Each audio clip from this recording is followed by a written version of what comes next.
आपको सुनाते हैं। भूमि की रक्षा करने के लिए अपनी शहादत देंगे, उन परिवारों की भी मिट्टी यहां आएगी और सैन्य धाम में ही वह स्थापित की जाएगी, यह भी संकल्प लेने की आवश्यकता है। और मैं तो यह भी कहना चाहूंगा, वहां पर इस प्रकार की भी व्यवस्था होनी चाहिए कि ठीक तरीके से जितने भी शहीद हुए हमारे उत्तराखंड राज्य के, सभी का नाम और गांव यह वहां पर अंकित होना चाहिए। सभी का नाम और गांव अंकित होना चाहिए। और मैं तो यह भी चाहूंगा, कुछ इस प्रकार की व्यवस्था कीजिए कि मान लीजिए उत्तराखंड का किसी शहीद परिवार का कोई नौजवान दुनिया के किसी कोने में बैठा हुआ है और जिस दिन उसके परिवार के उस सदस्य शहीद हुआ है, यदि उसको अपनी उस दिन श्रद्धांजलि वह अर्पित करना चाहता है अथवा उसकी स्मृति को नमन करना चाहता है, तो वहां से अमेरिका में बैठा है तो अमेरिका से ही डिजिटली वह अपने उस परिवार के सदस्य को जो शहीद हुआ है अपनी श्रद्धांजलि अर्पित कर सके, इस प्रकार की व्यवस्था भी की जानी चाहिए। और आजकल के इस तकनीकी युग में इस प्रकार की व्यवस्था की जा सकती है। मैं तो मानता हूं कि सचमुच उत्तराखंड की हर गली, उत्तराखंड का हर शहर, उत्तराखंड का हर नगला, यह सभी अपने में एक पवित्र धाम है। लेकिन एक व्यवहारिक रूप से सैन्य धाम बनाना एक अच्छी सोच है और मैं इसका मैं स्वागत कर रहा हूं। बहनों भाइयों, अभी कुछ ही दिनों पहले मैं गया था गढ़वाल, वीर चंद्र सिंह जी गढ़वाली की प्रतिमा का अनावरण करने। सचमुच वहां पर जो मैंने उत्साह देखा वह अद्भुत था। मेरा भी मानना था कि गढ़वाली जी को उचित सम्मान मिलना चाहिए और उचित सम्मान हमारी उत्तराखंड की सरकार ने भी उनको दिया है, इसमें कहीं दो मत नहीं। जैसा अजय भट्ट जी ने बतलाया, कभी 2 दिन पहले ही मैंने 18 तारीख को, परसों ही मैं रिजांगला गया।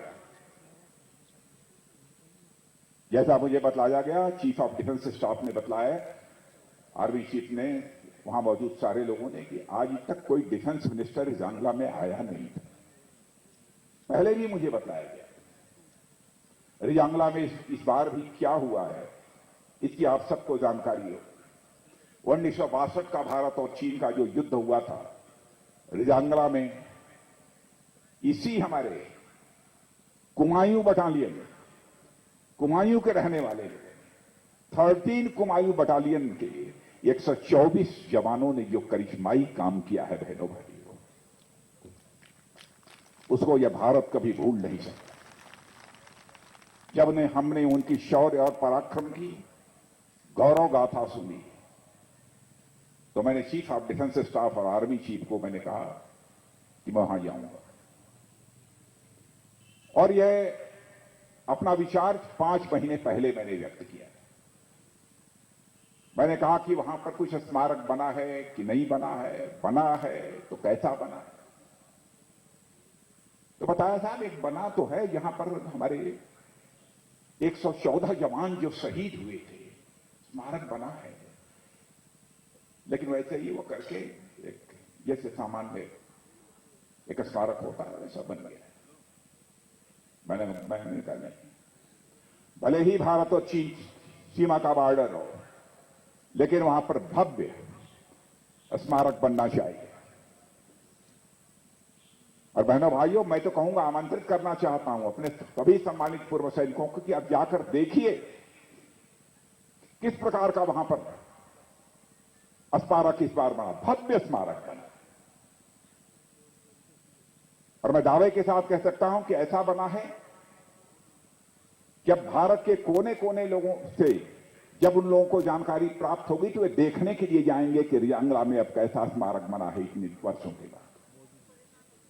वहां पर भी अपने बहादुर कुमायूं बटालियन के नौजवानों को श्रद्धांजलि अर्पित करने के लिए मैं वहां गया था।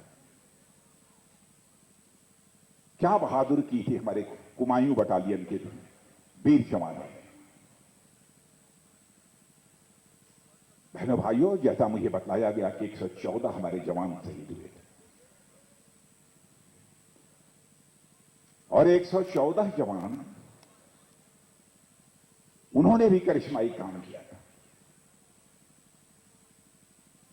बतलाया गया मुझे कि लगभग 1200 से अधिक चीनियों को मारने में भी उन्होंने कामयाबी हासिल की थी। मेजर शैतान सिंह का नाम आपने सुना होगा, उन्हीं के नेतृत्व में वहां की लड़ाई लड़ी गई थी। तरह तरह की दास्तां लोगों के मुंह के द्वारा उन्हें सुनने को मिलती।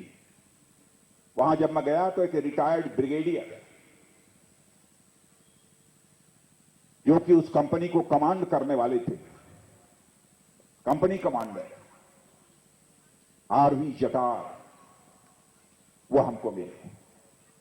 उम्र काफी अधिक थी, 27 रही होगी, 28 87 रही होगी, 90 रही होगी, ऐसे ही आसपास की उम्र। और वहां पर -20 डिग्री, -20 डिग्री का टेम्परेचर था। मैंने देखा कि हम सब तो यहां पर आ गए हैं, और हमारे आरवी जटार साहब वह भी इस उम्र में इस स्थान पर आ गए। लोगों ने क्यों ही परिचय कराया, मैंने देखा कि उनकी आंखों में जो रोशनी हमको दिखाई दी, बहनों भाइयों, जो उनकी आंखों में हमको शौर्य और पराक्रम और जज्बा जो हमें दिखाई दिया, स्वाभाविक रूप से मेरा हाथ उनके चरणों पर चला गया।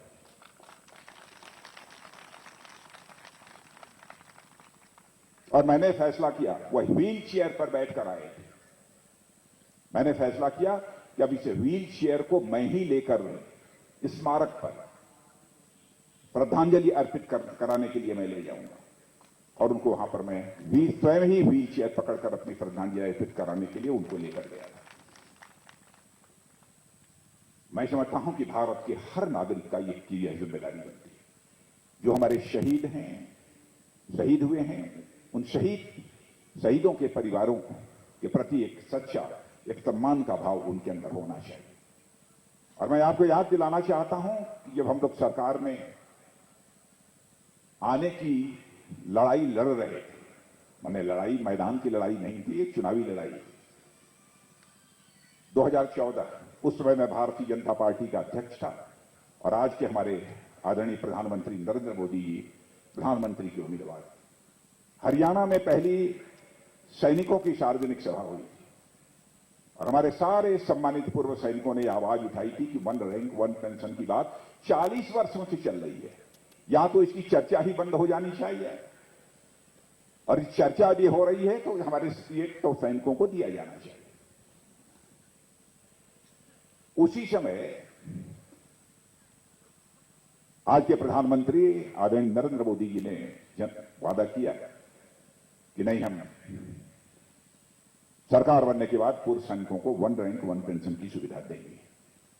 और बहनों भाइयों, आपने देखा कि सरकार बनने के बाद देर नहीं लगी, 40 वर्षों की जो समस्या थी उसको चुटकी बजाकर जो हमारे प्रधानमंत्री ने उसका समाधान निकाल दिया।